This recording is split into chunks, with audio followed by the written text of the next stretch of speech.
All right, well, welcome to our presentation. We're excited to have all of you guys here with us, guys and girls, here with us today. So this morning, this is a Women in Cybersecurity or a presentation, by the way. We're going to have members of our Women in Cybersecurity, joining us in our presentation. And my morning this morning was pretty awesome. It was kind of like the epitome of women in cybersecurity for me.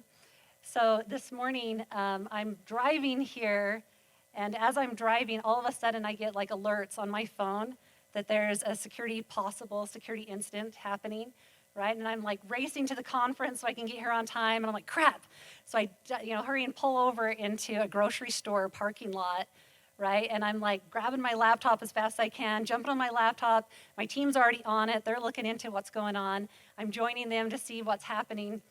Luckily, it was a false positive, so that's a very good thing. But it, but it made me laugh though, because I'm sitting here in a shopping mall parking lot, right? And I'm wearing a dress. I have heels on. And I'm grabbing my laptop and I'm working on a security incident. I'm like, yes, this is the epitome of women in cybersecurity right here. This is how we do it. And then it was awful though. There was like a sad part of my story so I decided to touch up my nails right before I come here, because I'm not very girly. But I'm like, oh yeah, I'll hurry and get some fingernail polish on. And as I'm driving, I'm sure they're going to dry, right? Because, I got the air conditioning going, and they can dry the 30 minutes as I'm driving here. But I didn't anticipate that I was going to have a cyber incident, and then I'm going to be pulling over, grabbing my laptop, and clicking away at like warp speed. And so now I have fingernail polish all over my laptop, chipped fingernails. I'm like, shh. So that's the wounds of being a woman in cybersecurity. That's what we have to take on. But, well, we're glad to have all of you here. So our presentation is Lead Like There Is No Limit. And I think all of us deal with different limitations in our lives, right? We're dealing with either limitations with ourselves that we're trying to get past, limitations perhaps in our work, limitations in our industry, limitations in the world. We have to deal with a lot nowadays, with COVID, with recession, with constant cybersecurity attacks happening all around us. So it feels like our world is very limiting. And so today we're going to talk to you about different strategies that we have taken in order to get past some of those limitations. And hopefully there's a nugget of something that you're going to be able to take some value out of each of the things that we present on. So we're going to divide it up. We have different topics that we're going to be presenting on today. Now, Dr. Shalini Kassar, she is, let's see if that works. No. All right, we're going, no. See if I can figure out why. There we go. All right, let me just be using the keyboard. But Dr. Shalini Kassar, she's one of our members of our board on Women in Cybersecurity. She and I and Christina Belknap, Jamie Hughes, and Mark Millen helped found Women in Cybersecurity here for Utah. And it's kind of funny because Mark Millen, our one male member of the board, he reached out to each one of us and said, hey, we really need to encourage more women in this field. And so I think we should bring a Women in Cybersecurity here. I thought, I'm like, wow, yeah, I guess I probably should have thought of that. And so it's great that he pulled all of us together. And Dr. K is our current president in our board. And she was hoping she could be here, but unfortunately she wasn't able to make it down from St. George. And so she has a video, just an introduction. It's kind of short. So we're going to just watch that for just a minute, because she wanted to make sure that she was able to welcome all of you people here. And see if we can get that working. Hi, everybody. Welcome to SAINTCON 2022. I hope you're having a fantastic time. And thank you and welcome to our presentation here on behalf of the WiCyS Utah affiliate chapter.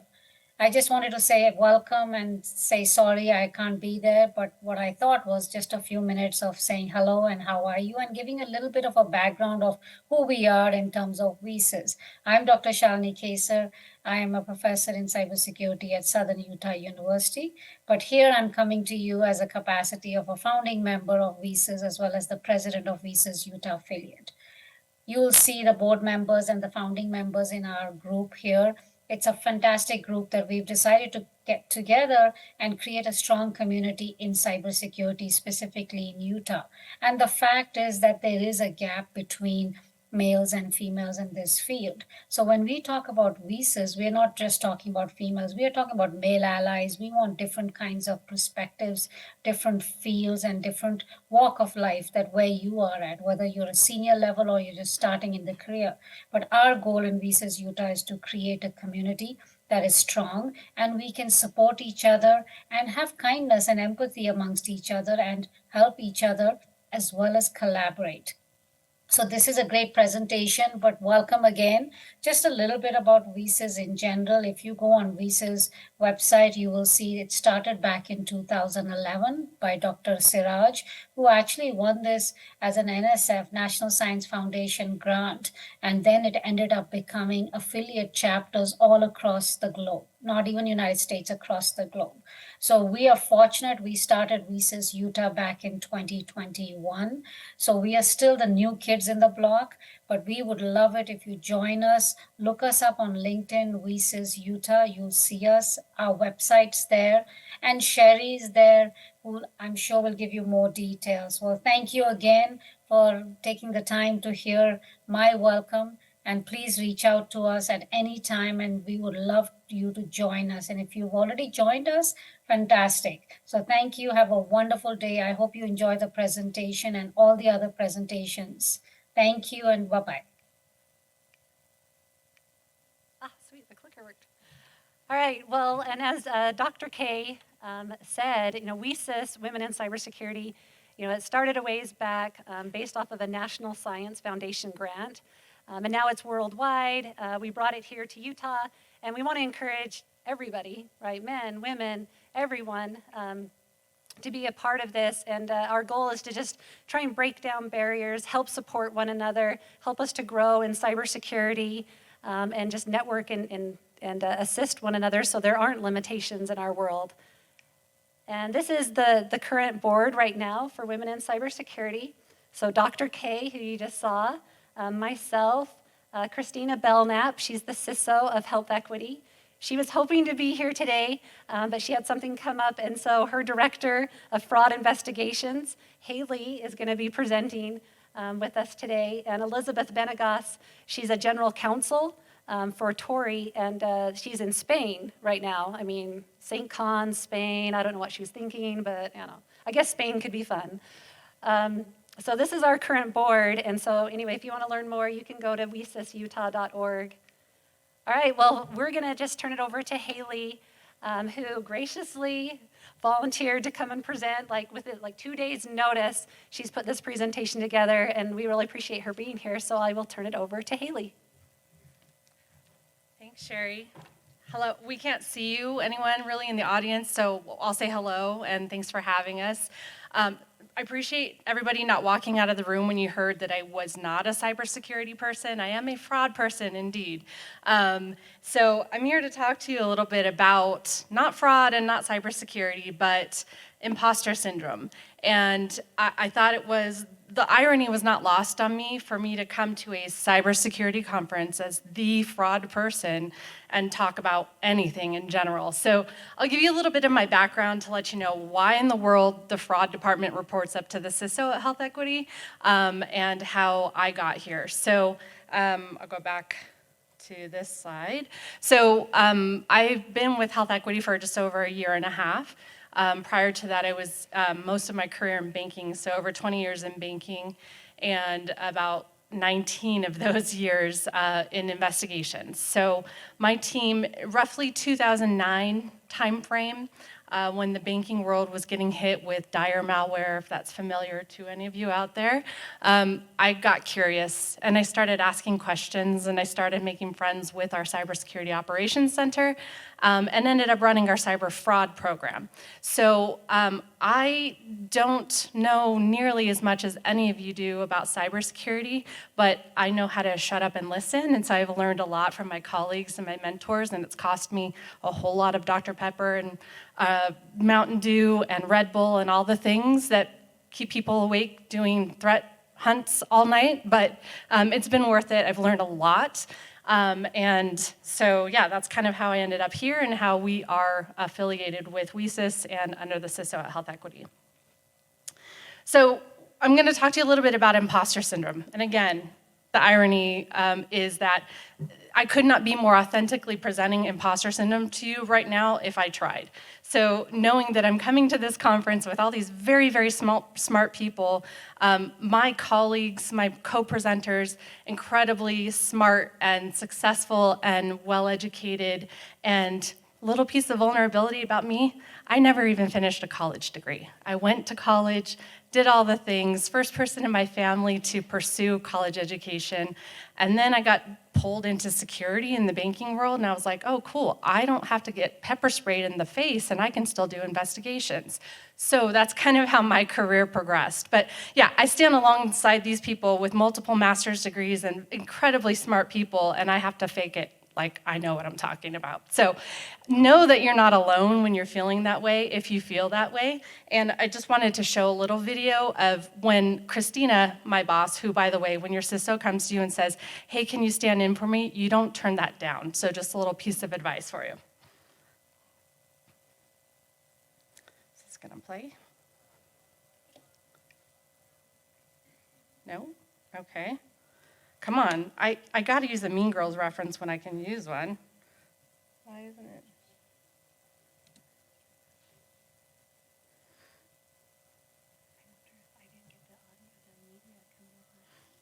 Okay, well, we can roll right on past that. If you've seen Mean Girls, it's the part where the girl's in the front of the crowd and the guy in the back's like, she doesn't even go here. That's what it feels like to be the fraud person at a cybersecurity conference. I'm just letting you know. So we're talking about imposter syndrome. And I think the biggest thing to take away for me, what I learned in doing the research and the coaching that I've done around this, is that it's not unique, where it feels like a very isolating feeling and maybe you feel like you're alone. I went and looked to some notable names of people who have struggled with imposter syndrome and was actually quite surprised. Maya Angelou. Right? Written 11 books, civil rights activist, probably one of the most notable authors, and she struggled with imposter syndrome. Sonia Sotomayor, first Latina on the Supreme Court justice, right? Albert Einstein. These are all people who have struggled with imposter syndrome, and of course, had to get one in for the pop culture people out there, Lady Gaga even, right? All these people struggle with imposter syndrome. So it's not unique to you in your field, you based on your gender, you based on your age or your experience in your field. Everyone goes through this at some point. So how do we get through this? By no means am I an expert on this. These are things that I have found for me to be helpful in getting through this, and that's recognizing that self-talk that you're having is actually just the imposter syndrome, and it's not actually a reflection of your capabilities. So when you're asking yourself it's just luck, right? Anybody could do this job. Or like I tend to be, my boss would tell you this if she was here, a perfectionist. I'm not gonna make a decision on something or move forward on something until I have analyzed everything to death, analysis paralysis, that's in probably every one of my reviews, because I tend to be a perfectionist and wanting things to be perfect before I execute. It's not an easy lesson to learn from, and it's definitely individual growth, but you definitely can get there. Knowing you're not alone, that's why I brought those examples up. So people who are incredibly successful in their careers still struggle with this. In fact, as the study says, roughly 65% of professionals have experienced imposter syndrome. 75% 75% of female executives, have experienced imposter syndrome. And interestingly enough, less than 5% of employers address this. So what do we do? I have a little Post-it note that sits on one of my monitors, and I send this to my team on a daily basis. Find the wins. Whatever the wins are, you need to find the wins and you need to document them. There's loads and loads of spreadsheets and all kinds of cute little forms if that's your thing, but write down your wins every day because you're finding them and you're creating those wins. It's hard to remember those sometimes when you're in the face of so many hurdles that there are successes that you're actually making with the strides that you're taking. Be kind to yourself. There's like I said, the inner dialogue. We need to change our inner dialogue with regard to a lot of different things, but particularly in your professional career, when you're comparing yourself to others, you need to really reflect that your inner dialogue is what's keeping you at bay or potentially holding you back. And so you need to really change that dialogue to be more positive and remove that self-doubt and the negative self-talk. And then for me, what always works is I talk to my mentor, I talk to even a trusted colleague that's maybe not a mentor, but somebody whose input that I value and there's integrity in what they have to say, and it's keep me honest here. And they'll usually say, you're dumb, you're being ridiculous, and that's kind of the slap in the face that I need sometimes, right? Conversely, they will also say, yeah, you really screwed that up, and then we go back and fix it. But there's gotta be some honesty in the feedback that you're getting, otherwise it's really not worth either of your time. And then one of my favorite quotes ever, and forgive me for it being a pop culture quote, but does anybody know what the happiest animal on earth is? One guess. A goldfish, right? Anyone know why? Short memory. They have a 10-second memory. So when you do fail, when you feel like you fail, when something didn't work out the way that you planned it, be a goldfish. It's not the end of the world. This is a hard one for me to learn personally as well because nobody likes failure. Failure doesn't feel good. But if you just be a goldfish and forget it and move on and move toward correction, then that self-doubt that you experience around that particular situation hopefully will turn around. Are we doing questions now? Okay, we'll do questions at the end, but thank you for your time. Appreciate you indulging me. And now Dennis is up.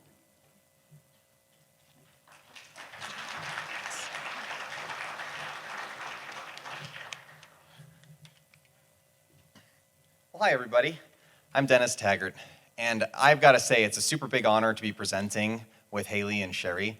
So, honestly, when Sherrie comes to me and says, do you want to present with me on something? I pretty much just always say yes, because I always learn something working with her, and I just try to follow her around. She's the most, I don't know where you get all these places to speak, but it's awesome. And I'm just grateful to be a part of this. And I hope that something I say can be useful. Oh no. If that is not a sign. So, well, let's talk about some stuff. We don't need slides. So, I've been in information security since 2013. But it was a long journey to get there. And I wanted to talk about some of this because Haley started getting into it too with the imposter syndrome. But I came from a background not in computer science or IT or anything. So when I first stepped into technology, I felt like such a fish out of water. Like, who am I to be here? These people know things about the way the world really works. And I am just a liberal arts major. So what my degree is in, I studied, and I'm not sure if it's okay. I don't know where that port is, so I'm not gonna. But, so when I went to school, I went to the University of Utah. I studied Arabic and Middle Eastern Studies. And I love language. Arabic is awesome. And I learned, though, I'm not even that good at Arabic because I never went and lived in the Middle East, but just learning the language was the best journey. And whenever I'm learning languages, I find it's the imprecision of speech that I love because it's constant problem solving. And that is something that okay, I'm glad your password's not gonna be up on that. I'm gonna look over here for a second. So with the language side though, I loved it, but then I got an internship in a security operations center. And the way that happened was a friend called me, I was out of state, and he goes, I think you would do well at this internship. Why don't you fly over here and apply? I'll get you an interview. And I'm like, I've never flown to do an interview ever. This is gonna be a waste of everybody's time. But it sounded so exciting, and it was security. And I would have loved, studying language and studying Arabic at the time I was studying it, it was lining up for one particular career path. And I was thinking, security will help with that path. And I jumped on the opportunity. And in the interview process, I remember being asked several questions that were hard. And what I just wanted to do was be real in that process and say, I don't know and I didn't know. And hopefully they would have thought I was enough. And they did. And so I jumped in on the entry level in a SOC. I know there's gonna be a lot of you in different phases of your security career. So what I hope to do, my objective is to show wherever you are, there are some things that have helped me keep progressing in security that I think apply. I hope it's universal, but we'll kind of explore that today, and maybe some of the feedback you give will say, no, that only applied to you. I think that's me. Hey, nice. It was funny though, one other quick story before I move to the next slide. I was getting a master's degree in political science after Arabic, because again, I still wasn't sure I was gonna jump 2 feet in, or head first in the deep end or anything in cybersecurity. So I was doing this analysis work in political science, international relations and such.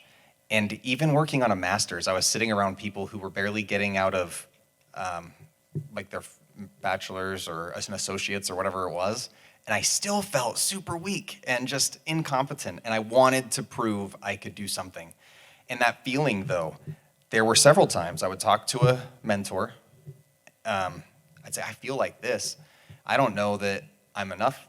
And that person was like, everyone can feel like that at some time. You can choose basically to just let that define what you're going to do, or you can move forward like it doesn't matter and roll with the punches. And I tried to roll with the punches. I know many times I was bruised and I did a poor job, but hopefully this pattern I'll lay out, while not rocket science, will be helpful. Looking if there's any other points before I move this, because it's always, here it is. I want you to know this too. So Arabic to security, learning a ton about information security in a really short time, wanting to prove myself. And then once I was in security, how did I progress? So I was in the SOC first, just doing analysis and working graveyards, and then went into an incident responder role, went into pen testing, which was that's when I learned to love application security. Honestly, I loved that experience. Spent a few years in that, went into kind of a hybrid architecture, really it was an architecture and design kind of role for security, and then into now I'm an information security officer, so managing the security program for one of the business units. And that whole process it's been about 8 years. And in the foxhole, in the battle, it felt like I wasn't progressing at all. But now looking back, I can say, this has been an amazing journey. How can I piece together what happened that was successful? So engaging where you are today is the topic I've been asked to speak on. No one's path is exactly the same. I think there's gonna be I'll actually do a survey in a second and we'll get a feel for what it really is, and I'll cover my eyes so I can see you. But everyone's gonna have a slightly different path. The real pitfall is when you start comparing yourself on someone else's path and you decide that you're less than whatever they are, and you stop yourself. That's what I hope we don't do after this. So I really liked Hitchhiker's Guide to the Galaxy. This is super forced, But I also found out that 9 plus 10 plus 11 plus 12 equals 42, and that was a eureka moment for me. And I thought, really, answers to life, the universe, and everything, at least with professional development, I really think this is helpful. So knowing yourself, getting to work, just doing something valuable. Don't go off the rails, right? We'll talk about the details in a second, but getting to work, documenting and reporting on your successes, and then asking for growth, that's gonna help you succeed in security. And I wanna ask actually right now, that's honestly, let's get a show of hands right now. So how many people is there anyone here that has no security title, but has some security responsibilities already or wants more? So no security title. Hey, I was hoping there was gonna be some, but I did not know. Awesome, and welcome. And how many of you are in security already, and the role you're in is perfect and you never want it to change? Hey, nice. There's room for all of us to progress more. And is there really just nobody that cares about security and just wants to see weirdos? Is that one? Raise your hands if you're, yes, there's one. This was good. I was thinking about these questions, like no one's gonna raise their hands, but hey, good. So let's get into it. Getting to know yourself. This is going to change over time.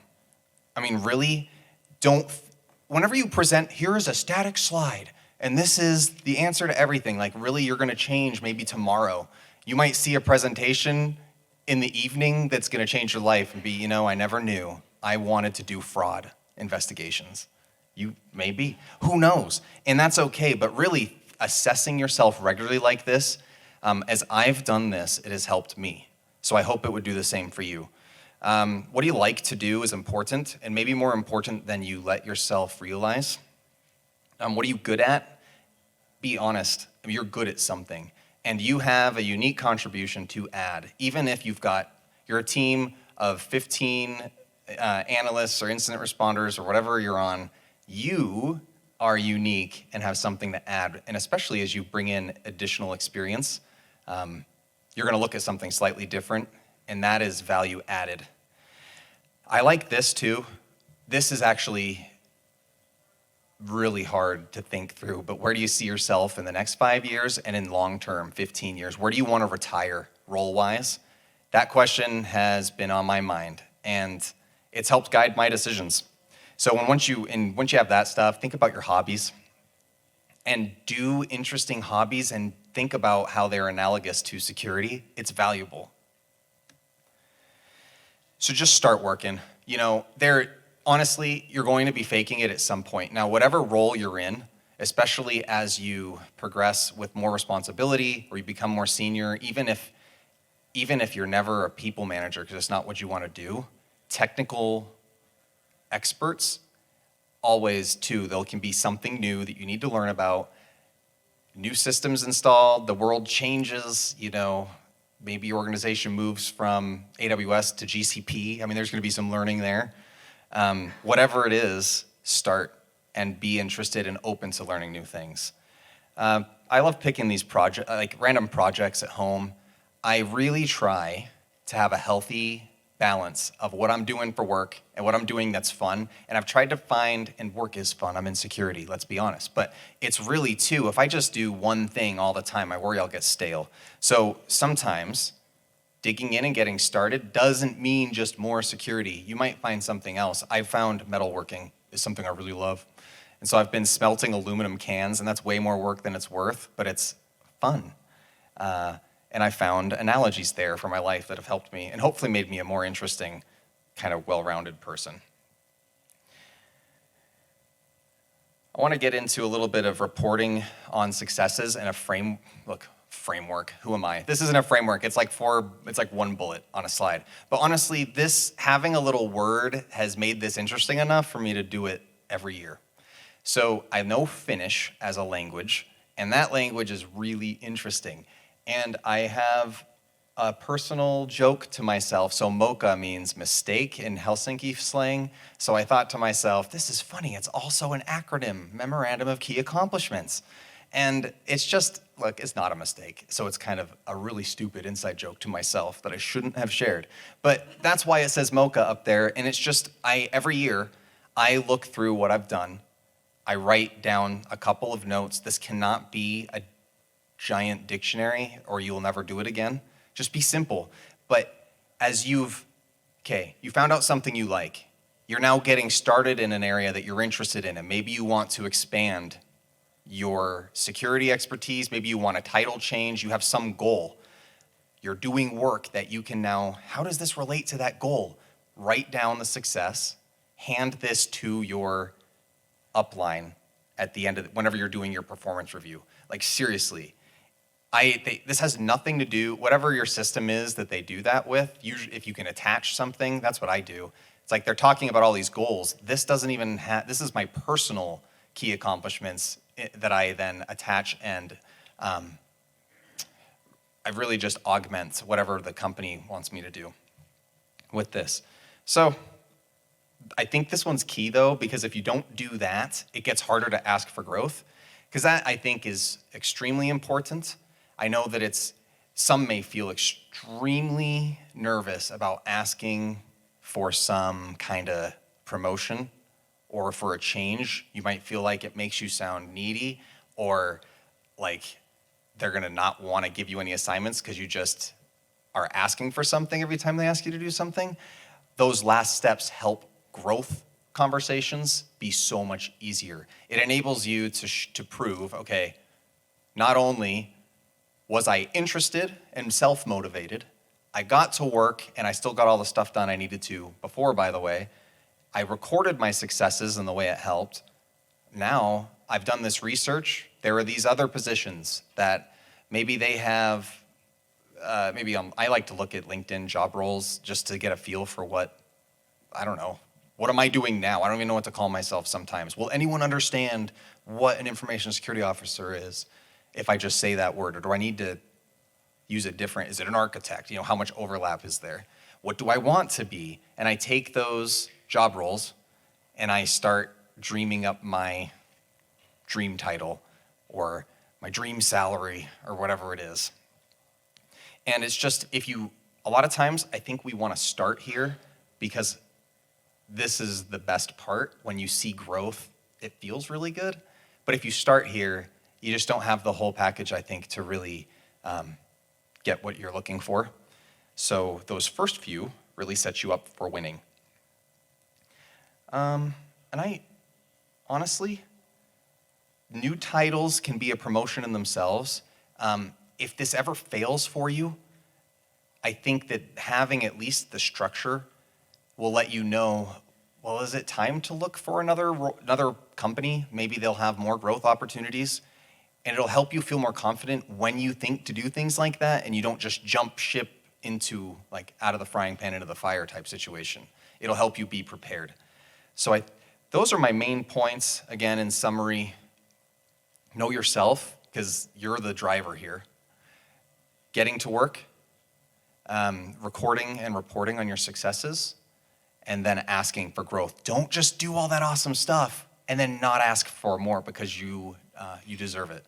And that is it. And I get now the pleasure to turn you over to Sherrie.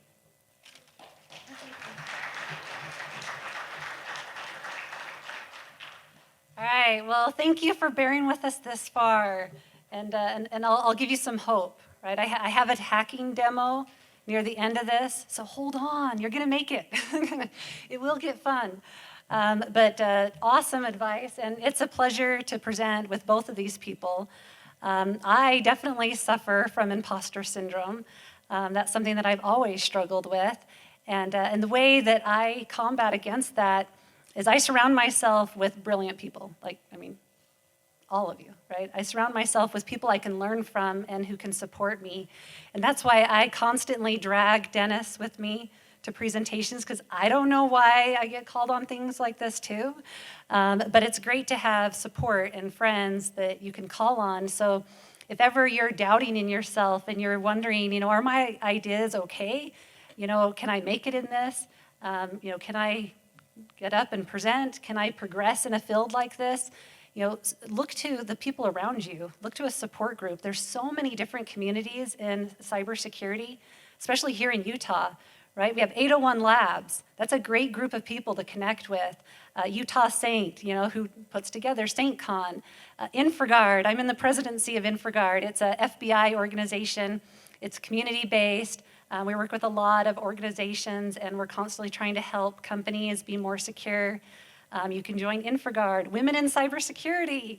We're for everybody. So look at different organizations that you have here to be a support group, because it makes a big difference, because it's scary to do things like this, right?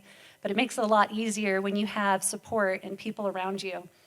So, join Women in Cybersecurity, because we'll be your support. I love helping people and lift them up, and so, and many, many people do in this field. So look to others to help strengthen you. Now, I'm Sherrie Cowley. Currently, I'm the Director of Security Operations and Engineering for 3M's Healthcare Business Group. And I look at the things that I've accomplished, and I'm in shock by that. And I think if I can do this, if you take nothing out of this presentation, just know that, if I can do these things, you can accomplish great things. You can accomplish amazing things in your life, because there's no way I would have pictured myself as a young girl just messing around on the computer doing anything like this. I was the CISO for Swire Coca-Cola. It's one of the bottlers for Coca-Cola, which was a great position to have, but quite honestly, I love engineering, I love security operations. So when the CISO at 3M, when they reached out and asked if I'd be interested in interviewing for that, it was just like, oh, that's a dream. I don't have to deal with a lot of the political side. I can just deal with engineering and the technical pieces that I love and do that all day long. I mean, it's fabulous. I have an amazing team that I work with too, so it's a great place to be. But I mean, just about everything in cybersecurity, quite honestly, there's a lot of different things you can do, and it's amazing. But anyway, so, once again, if I can do this, I was recently asked to be a tech advisor for a congressional subcommittee. Like, what? Me? I'm still picturing myself as a teenager, hacking things, right? And Congress is asking me to be a tech advisor for a subcommittee. That's awesome. And I'm glad that they're reaching out to people like us, right? That just like to hack stuff and to give them advice. That's an awesome thing. So believe in yourself, right? Fight against those feelings that you might have, like imposter syndrome. Tell yourself over and over again that you really can accomplish things, because you can. And one day it's going to just surprise you. It probably surprises you right now. All right, so I wanted to talk a little bit more about getting past the way that we normally do things, getting past that comfort zone of just because we've always done it this way, we're going to keep doing it this way, right? I think all of us probably logically look at that and think, that's probably not a good idea, right? Grace Hopper, so she created COBOL programming, which is just awesome. She's an amazing woman. And one of the things that she would say is that, the most damaging phrase in the language is, it's always been done that way. Whenever I hear that in an architecture meeting that, oh, well, we just have always done it this way, I'm like, oh, cringe. No, let's not do things because we've always done it that way, right? Let's try getting past that mold. Let's get rid of a box, right? Like, there doesn't need to be a way that we do things. Let's break out of those molds and start thinking of different ways that we can protect our environments, right? Different ways we can do just about anything in life, quite honestly. And you need that way of thinking. In fact, so when I started in technology, I pictured myself truly as like a 1950s TV show. When I was a little girl, I would imagine life as an adult in black and white. That's how I pictured myself. I was gonna be June Cleaver. I was gonna go out on my run in the morning, come home and make a gourmet breakfast for my little family as I sent them off to work and school, and then spend all day cleaning. And and have a pie coming out of the oven as soon as they came home. That to me, that still sounds like heaven. That would be great. But life isn't a straight line, right? You might think that life is going to be one way, but it's not a straight line, right? It goes all over the place, and you never know really where you're going to end up. when I was a young girl, I'd watch my brothers play video games, and I thought, that's cool. I'd play with them, but I just really wanted to know how to make that. Like, that was intriguing to me. So I started playing around, and this was back with DOS, right? And I found QBasic, and that was just like gold to me. I'm like, what is this? I can create my own thing? Like, what are these if statements? Like, how does this work? And so I would just develop programs, and I'd have my nieces come over, and I'd make video games for them. And I thought that was just awesome.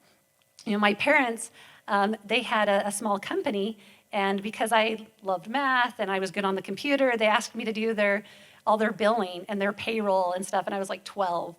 And I'm doing that. I even did their taxes at one point, right? And I'm a kid, so all I want to do is play with my friends. And so I started figuring out how to make scripts. And I found, autoexec.bat, right? Remember that back in the DOS days? So I found how I could have set up scripts based off of batch files and then connect it to macros in WordPerfect. So all my parents had to do was turn on the computer and follow along, right? And I would just welcome them to the day. Would you like to do billing today, Mom? How can I help you? And they just follow along. And that was one of my ways into computers. And here I am the whole time. I'm like, I'm not going to do anything with this knowledge, whatever. But anyway, and so I kept doing this. In high school, I took programming classes and networking classes at a tech center because they didn't offer it at our high school. And anyway, I won't tell you about the trouble I got into. Oddly enough, later on, when I was running a tech support department, they had me come back as an alumni, which was kind of funny to me. Anyway, their network wasn't the most secure. We'll just leave it there. But so then, as I was 18, and I still didn't believe in myself.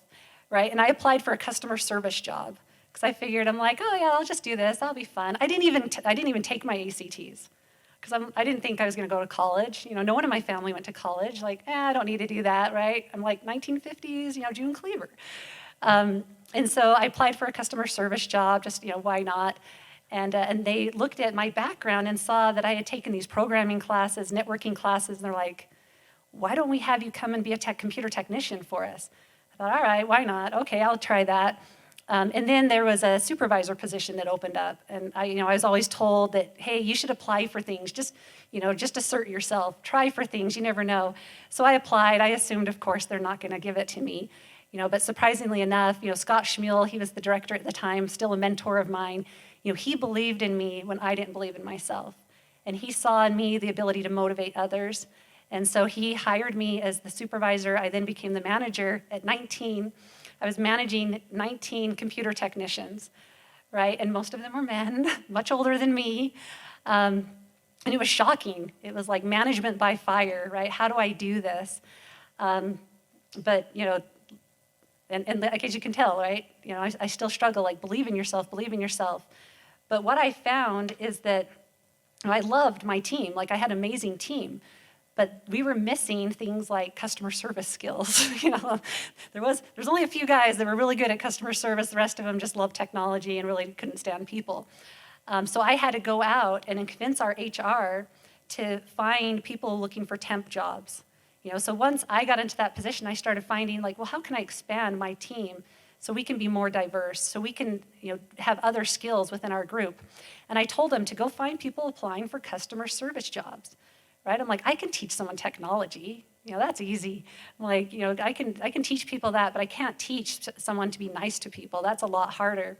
So I found these amazing women, these single moms.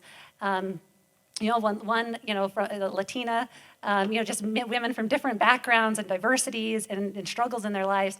And when they came and interviewed with me, they thought there's no way I can do this. And I asked them, I'm like, are you motivated? Do you want to learn?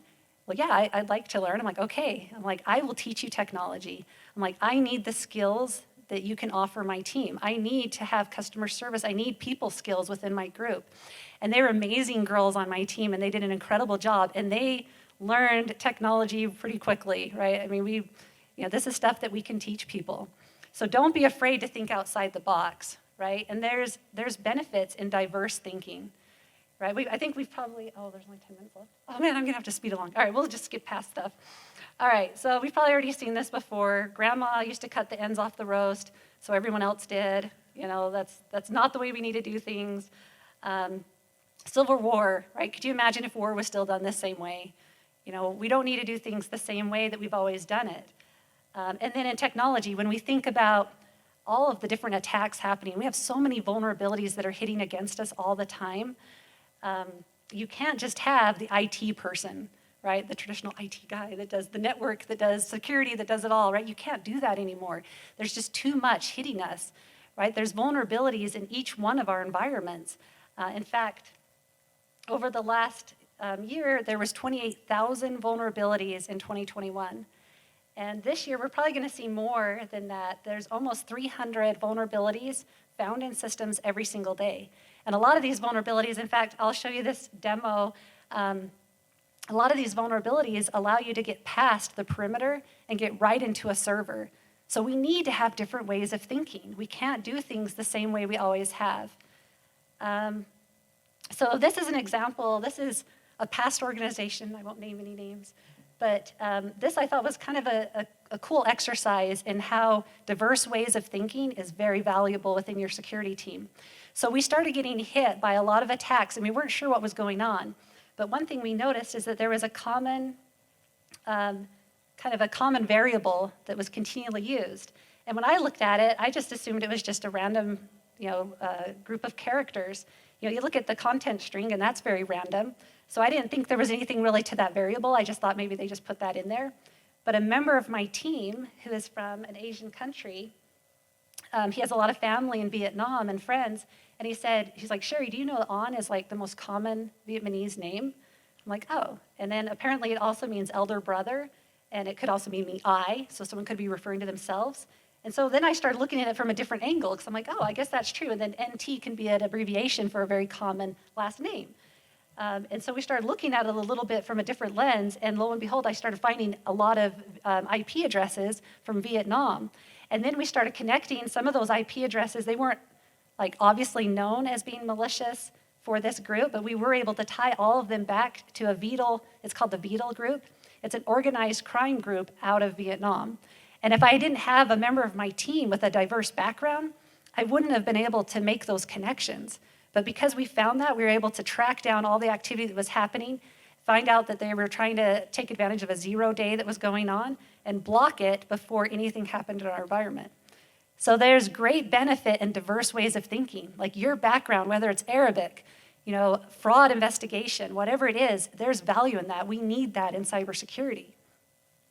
Cybersecurity doesn't look like just one thing. Right, fraud investigation is a very important one. Data science, data analytics, project management. My team knows that the person who probably works the hardest on our entire team is our project manager. He's absolutely amazing, right? You need lots of different skill sets in order for your team to thrive and be successful. All right, so let's just get to the demo, because that's the cool stuff. So I wanted to show a demo of how you can do vulnerabilities. And this one's for Spring for Shell, if you've heard of that one. So Spring for Shell was a vulnerability that came out in March of this year. And you have to have a certain environment. So you have to have a certain version of Java, a certain version of Spring Framework, and you have to be, push play on that.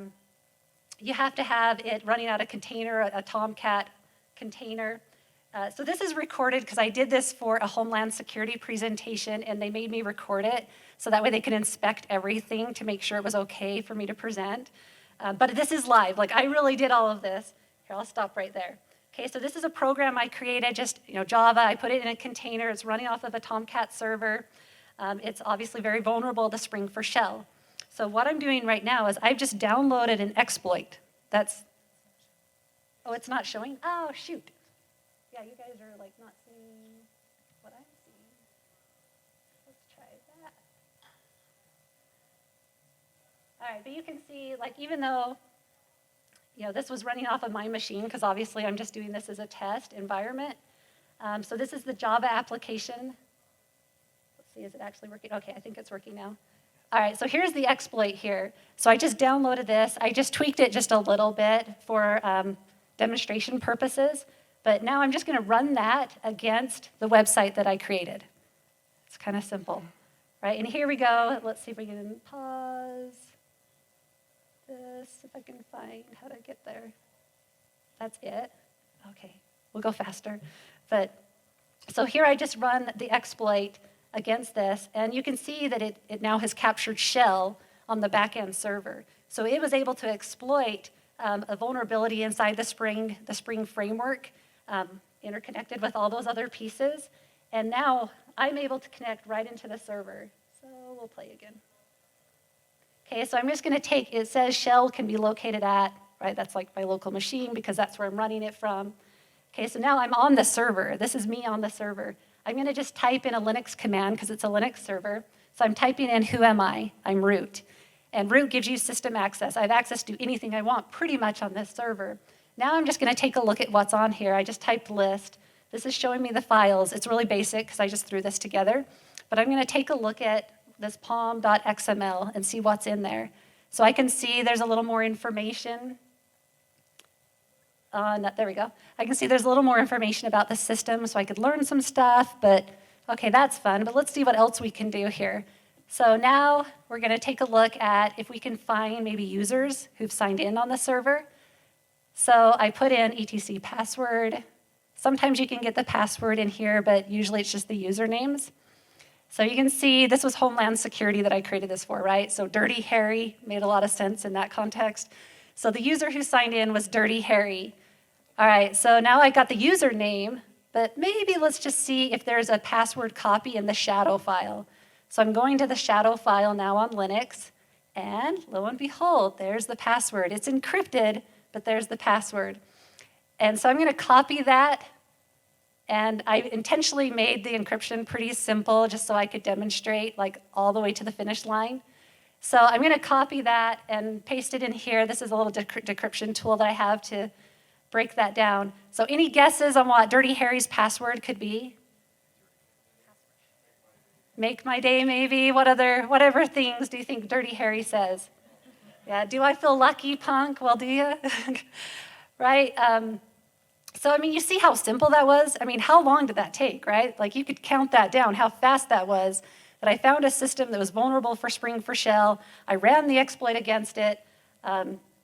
I was able to get onto the server, grab what I wanted, and what you would see on the back-end logs here would be somebody just running etc password, etc shadow, right? Hopefully that generates some alerts, but it may also look like an admin on the system because they were signed in as root. So it's really scary.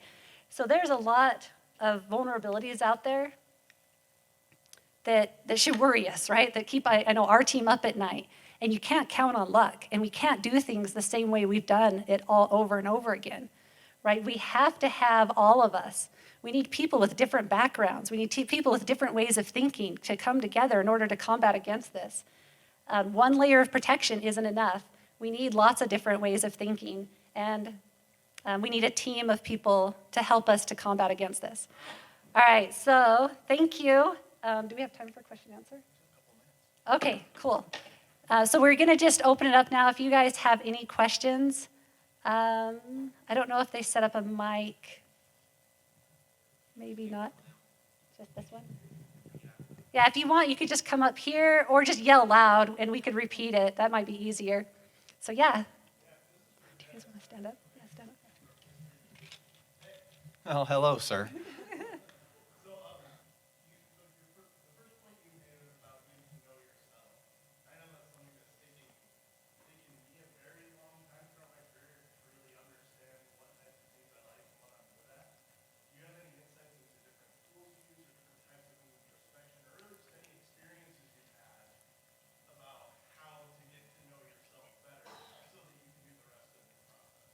Yeah, it's a great question. So the question is, are there any tools or tactics to get to know yourself better? The fast answer is do a lot. So I have had an opportunity to get involved with some youth groups, for example. We build things. I've got some friends that have other things they think is fun outside of technology. They're in very kinetic space. And I love when technology hits the physical world, so I've loved learning from them. And then I try to do my own spin on it. And then I learn, oh, I actually don't like that. Or I like that this much, but no further. And I volunteer for a lot of stuff at work. And like Sherrie says, Dennis, you want to do this presentation? Yeah, I'll do that. And then I find out I actually kind of like presenting. So there's a short answer. Just start diving in. All right, any Any other questions? And it might be hard to see, so wave your hand if you have any questions.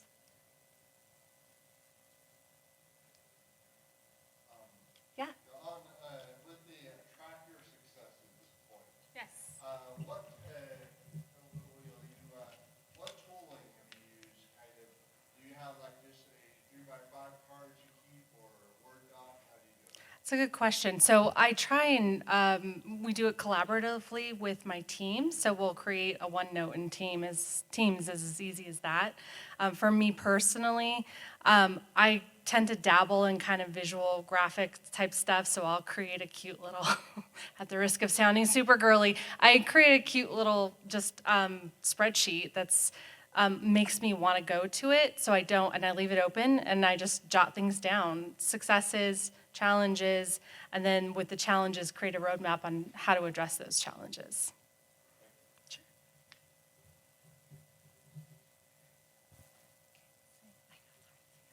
Anything else? Yeah.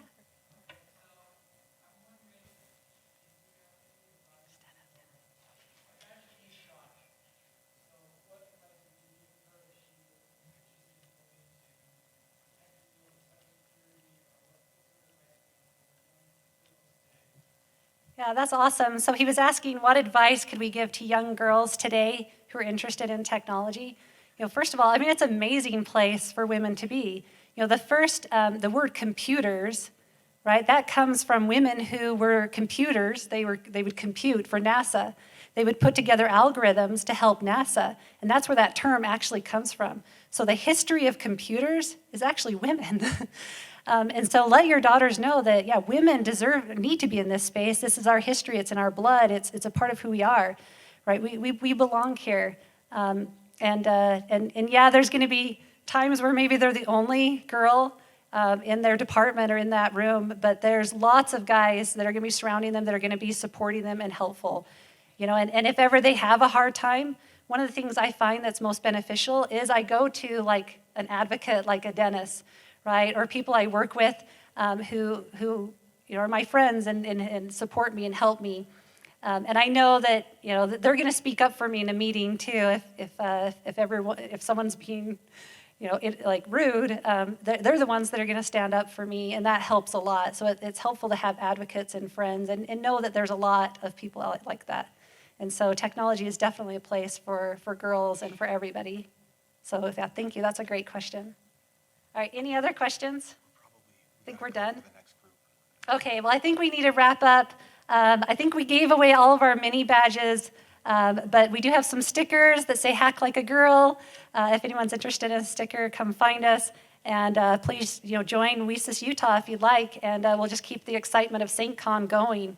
All right, thanks, everyone.